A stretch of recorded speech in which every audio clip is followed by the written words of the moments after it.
다윗과 사울의 이야기를 계속해서 묵상하고 있는데요.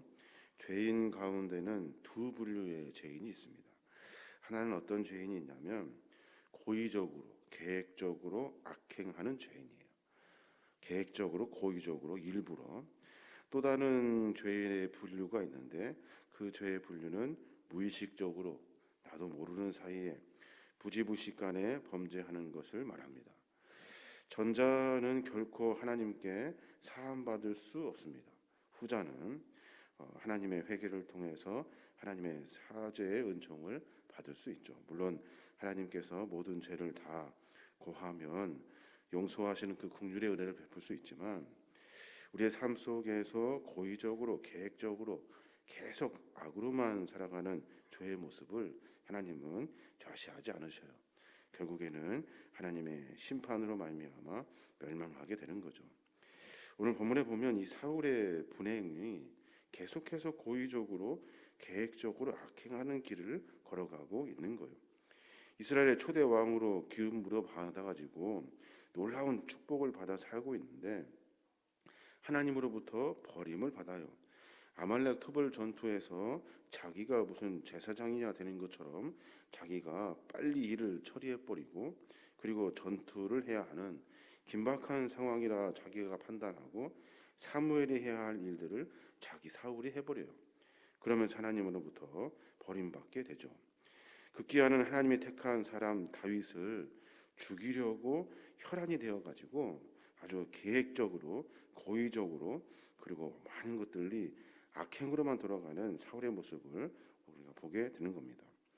오늘 말씀에 보면 그럼에도 불구하고 하나님은 다윗의 손을 들어주셔요. 어렵고 힘든 상황 속에서 그 사울이 그 엄청난 추격 속에서도 하나님은 다윗을 지키시고 보호해 주셔요. 가만히 생각해 보면 사울은 초대 왕으로 해야 할 일들이 참 많았을 거예요. 근데 그걸 다 내팽개쳐 버리고 다윗만 쫓아다녀요. 다윗만. 모든 국정을 다 내팽개치고 다윗만 쫓아다녀요. 사울이 지금 다윗과 어떤 경쟁 관계에 있는 것이 아니라 하나님의 사명을 맡은 자로 나라를 바르게 세워야 하는데 자기의 생각과 계획과 모든 것이 악으로만 돌아가고 있는 그런 안타까운 모습을 우리가 보게 되는 겁니다. 사울의 잘못은 여러 가지가 있지만 몇 가지로 한번 묵상해 보면 하나는 은혜를 몰라요. 은혜를 감사할 줄을 모르는 배은망덕한 모습이 사울에게 있습니다. 여러 은혜를 많이 받은 사람이거든요. 특별히 다윗하고 경쟁 관계에 있을 일이 아니에요. 다윗이 사울에게 많은 은혜를 허락해 줬죠. 특별히 정신분열 증세가 있을 때 다윗의 도움을 받아서 여러 악기를 연주해 주는 다윗의 음악을 듣고 많이 치료를 받았던 그런 은혜가 있고 또 그 블레셋과의 전투에서 골리앗을 물리치지 못해 가지고 어려운 상황에서 다윗이 국가를 위해서 나라를 위해서 골리앗을 물리치는 그래서 그 나라를 이렇게 구출해내는 그런 귀한 은혜를 또 만나기도 합니다. 또 엔게디 황무지에서는 어떤 일을 당했습니까? 황무지에서 그때 뒤를 보고 있는 그 순간에 다윗이 사울을 죽일 수 있음에도 불구하고 죽이지 않죠. 옷자락만 살짝 베어가지고 그때 하나님께서 당신을 살리라 말씀하신 그 말씀을 순종하여 다윗이 사울을 죽이지 않았던 그래서 목숨을 이어갈 수 있었던 그런 은혜를 받은 사람이에요. 또 오늘은 또 어떤 일이 있었습니까? 오늘은 자고 있는데 다윗이 몰래 들어와서 죽이지는 않고 창과 물병만 가지고 나가요.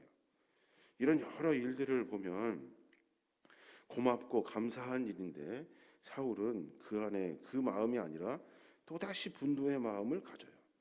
더 치밀하게 계획해야겠다. 더 아주 세밀하게 우리가 작전을 짜서 다윗을 끝까지 쫓아가자. 그를 죽여야 하는 것이 자기 어떤 연무가 되는 것처럼 이야기하고 있는 거예요. 사람이 은혜에 감사할 줄 모르는 사람은 늘 악을 선택하게 되고 그 악은 우리로 하여금 패망의 길을 걷게 되는 거예요. 하나님의 은혜를 고백할 때 우리의 삶의 주인이 하나님임을 고백하게 되고 내 삶의 주인이 하나님이시기 때문에 내 삶을 되돌아볼 수 있는 거예요. 내 삶을 되돌아볼 때 그때 하나님의 우리의 거룩한 뜻을 우리의 삶 속에서 이루어갈 수 있는 거예요. 그래서 우리에게는 어렵고 힘든 상황이 있고 실수한 일들이 많고 죄악의 길에 걸어가는 그 일들이 수없이 많지만 감사하고 은혜를 우리가 주 앞에 고백할 때 내 삶을 인도해 주셨던, 내가 그 순간에 어떤 일을 행하며 그 일 속에서도 하나님 베풀어 주셨던 그 은혜를, 그 놀라운 은혜를 다시 발견하게 되는 거예요. 그래서 또 감사하게 되고 또 삶을 점검하게 되는 겁니다. 사울은 그런 모습이 전혀 없어요. 은혜가 뭡니까? 모르지. 자기가 하고 싶은 대로 막 하는 거예요. 죽이고 싶은 거예요. 다윗이 아주 꼴도 보기 싫은 거예요. 앞뒤 재지도 않고 그냥 그것만 생각하며 전진하고 있는 거예요. 또 하나 사울의 모습을 생각해 보면 사울의 목적은 하나님이 그에게 맡겨주신 사명에 있지 않아요. 다 그에게 맡긴 사명은 나라를 바르게 세우는 일이거든요. 초대왕으로. 근데 그 목적이 거기에 있지 않아요. 하나님이 우리를 부르시고 우리에게 맡겨주신 주의 사명이 있어요. 근데 자기 욕심 때문에 자기의 목적을 달성하기 위해서 그 사명을 잃어버릴 때가 참으로 많아요. 사울은 한때 다윗을 추격하다가 국경 경비가 소홀해져 가지고 블레셋 군대에 침입을 받은 적이 있어요. 침입받을 일이 아니거든요. 블레셋 군대가 많이 약해진 상황인데 아무도 없다. 그 경비도 없고 그 나라 그 경계가 허술하니까 블레셋 군대가 침입한 거예요. 왜 그렇습니까? 그 정예 부대 3천 명을 데리고 다윗을 쫓아다니는 일을 했기 때문에 그래요. 그렇기 때문에 그 나라가 완전히 약해질 수밖에 없는 상황에 빠지게 되는 겁니다. 여러 일들이 있지만 사울은 자기 목적을 위해서 하나님의 사명을 다 버려버려요. 우리의 상황도 마찬가지죠. 우리에게는 하고 싶은 일이 있고 내 욕심이 늘 우리 안에 꿈틀거리게 됩니다. 그때 무엇을 생각해야 됩니까? 내가 얻어야 하는 그 욕심에 눈이 멀어서는 안 되고 하나님이 나에게 맡겨주신 사명이 무엇인가, 나에게 맡겨주신 사명이 무엇인가를 깨닫고 삶을 바꿔내어야 하는 거예요. 여러 일들 가운데 그 일을 해야만이 하나님의 은혜를 만나게 되는 거예요. 이스라엘 백성들의 평안과 안정 속으로 하나님의 신정국가를 세우라 하시는 것이 하나님의 명령이에요. 근데 거기하고는 전혀 거리가 멀어요. 사울은 왕이 돼서 한 일은 다윗을 쫓아다니는 것밖에 없어요. 거리석은 일들 속에서 하나님은 그를 버리시기로 작정하신 거예요. 사울의 여러 일들을 보면 많은 일들이 있지만 그 중에서도 다윗에게 사울이 생명의 은혜를 받았던 그런 순간들이 참으로 많습니다. 그 은혜를 다 잃어버리고 자기의 사명도 다 잃어버리고 오로지 자기의 뜻만 관철시키려고 하는 그런 어리석은 모습을 우리가 성경을 통해서 보게 됩니다. 반대로 다윗은 어떻습니까? 다윗은 참으로 하나님이 나에게 맡겨주신 생명, 하나님이 맡겨주신 사명을 붙들고 삶을 살아요. 비록 지금은 사울로 하여금 쫓기는 신세가 되어서 여러 가지 어려운 일들이 있지만 그 순간에서도 하나님의 주권과 하나님의 은혜를 인정해요. 그 모든 일들은 하나님이 하시고 계시다 하는 것을 그가 고백하면서 삶을 살아요. 오늘 보니까 여러 일들이 있습니다. 10절에 보니까 다윗이 그런 말을 해요.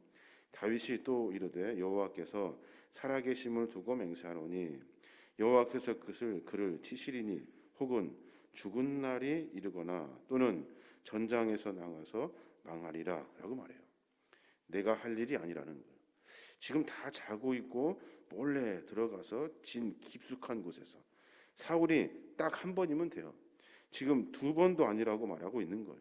두 번 할 필요도 없고 딱 한 방이면 끝납니다. 그런데 다윗은 이건 우리가 할 일이 아니다. 왜냐하면 하나님께서 사울을 우리 왕으로 세우셨고 하나님께서 사울의 실수를 이미 다 알고 계시고 하나님께서 사울을 심판하시고 일하실 것은 우리가 하는 것이 아니라 하나님이 하실 일이다 라고 맡겨놓고 있는 거예요. 결국엔 또 어떻게 됩니까? 다윗 사울에게 또 쫓깁니다. 또 쫓기고 또 어려움을 당해요. 그럼에도 다윗은 계속해서 반복적으로 하나님이 하실 수 있도록 계속해서 내어드리고 있는 거예요. 이 믿음과 신앙이 다윗의 삶을 이끌어가는 큰 원동력이 되고 있는 거예요. 하나님이 그를 내버려 두십니까? 그렇지 않아요.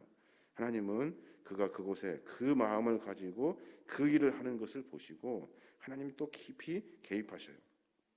마지막 절에 보면 그렇게 말해요.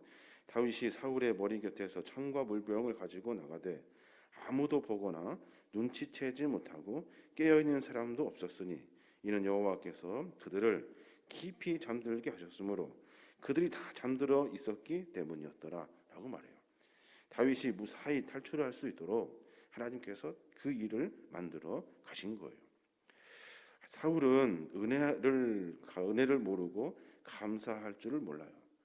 내 삶을 주관하고 계시는 것이 누군지를 고백하지 못해요.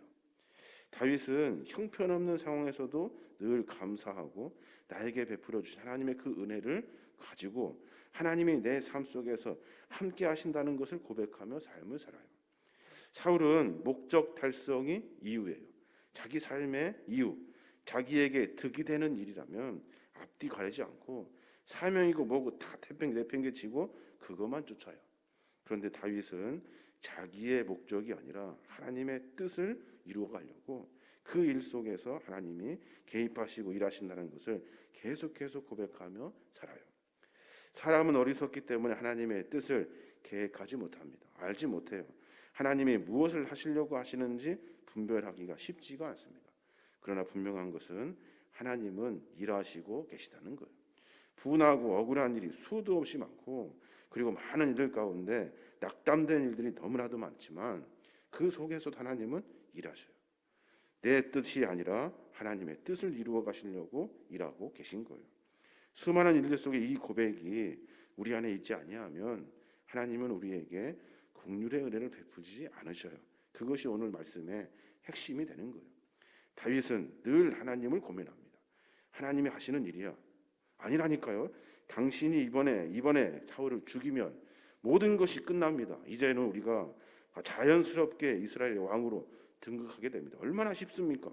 그런데 다윗은 그 일을 선택하지 않아요. 하나님이 하실 거야. 그를 전쟁에서 죽이시든지 아니면 어떤 다른 방법으로 하시든지 하실 거야. 내가 죽이는 일이 아니야. 내가 하는 일이 아니야. 라고 하나님께 맡겨드리는 신앙의 삶을 살아요. 하나님이 왜 사울을 계속해서 내버려 두시고 다윗을 계속해서 어려움으로 갖게 하실까요? 왜 다윗을 계속해서 광야나 황무지로 뺑뺑뺑 돌리시는 걸까요? 왜 다윗을 전쟁의 위협 속에서 긴장 상태를 계속 가지고 10년을 넘게 삶을 살게 하실까요? 하나님은 다윗을 통해서 통일 왕국을 이루시려고 수많은 작전과 수많은 계획과 수많은 어려움을 훈련시키는 과정으로 하나님이 그에게 삶을 맡겨드린 거예요. 하나님도 다윗의 그 삶을 보고 안타깝죠. 그러나 하나님도 기다리고 계시는 거예요. 다윗의 그 어려움을 통과한 다음에 그가 할 일들을 계획하고 계셔요. 이게 하나님의 섭리라는 거예요. 그러니까 우리가 지금 당장 억울한 일이 있고 지금 당장 안 되는 일이 있고 지금 당장 나면 손해날 것 같은데 그 순간을 은혜로 넘겨야 하는 거예요. 하나님이 하십시오라고 맡겨드리면 하나님은 하고 계셔요. 하나님을 고백하는 자들을 하나님은 내버려 두지 않으셔요. 붙들어 주시고 하나님의 때가 되고 하나님의 거룩한 섭리와 은혜, 그 은혜를 만나게 하시는 것이 신앙과 믿음의 고백이 되어야 하는 겁니다. 오늘 다윗의 이야기를 통해서 참 많은 고민을 해보게 됩니다. 과연 우리의 신앙의 삶이 내 욕심과 내 뜻의 관철에 있는가? 그렇지 않죠. 신앙의 고백은 하나님의 뜻과 하나님의 계획에 있어요. 그러니까 하나님을 인정하며 하나님께 맡겨드리는 거예요. 어느 순간까지요. 내가 어려움이 당해도 내가 정말로 죽을 위기에 있어도 하나님의 거룩한 은혜를 소망하며 그 때를 소망하며 삶을 사는 거예요. 다윗은 그러고도 또다시 사울에게 쫓김을 당합니다. 수많은 자기 동지들과 함께 광야로 다시 들어가요. 많은 동지들이 다윗에게 원망했을 거예요. 이번이면 끝나는 일을 저 어리석은 바보 같은 다윗이 또다시 광야로 들어가고 있는 거예요. 그 걸음이 얼마나 무겁겠습니까?